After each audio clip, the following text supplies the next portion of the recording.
Now, just a few moments ago, Donald Trump passed through here, so we had a minute to talk with him. Let's roll that tape. You can see what he had to say. Well, I've never seen anything like it. I've seen two huge 110-story buildings that are reduced to rubble, thousands and thousands of lives. I just got to see something that I've never seen before.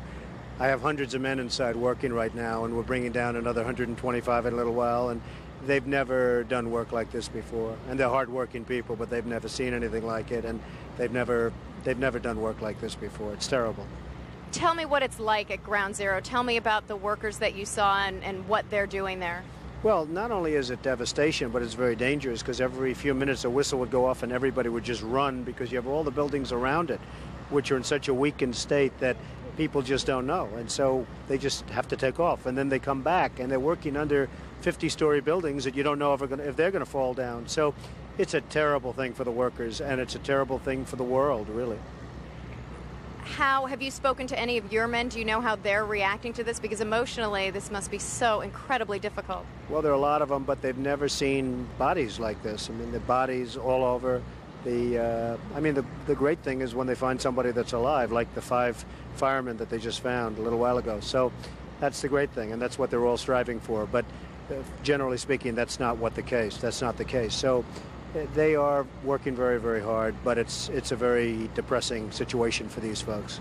As you walked around and as you saw the piles of rubble, there are thousands of families out there who are hoping that someone might be in a pocket somewhere, still alive, still breathing, waiting to be dug up. As you assessed that damage from your perspective, do you believe that's possible? Well, I would certainly not want to be the one to say it's not possible. Certainly it's a tough situation, but you can't give up hope because there's always hope. I mean, the 5 men, I'm sure their families thought that they probably were gone, and now they walk in the door. A couple of them walked away after they were dug out. So there probably are some more people in there, and therefore you can't give up hope.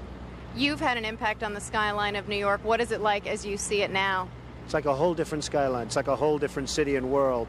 I cannot believe the sight of Lower Manhattan without the World Trade Center, and therefore we have to rebuild, not necessarily in that form, but we have to rebuild at least as good and maybe better.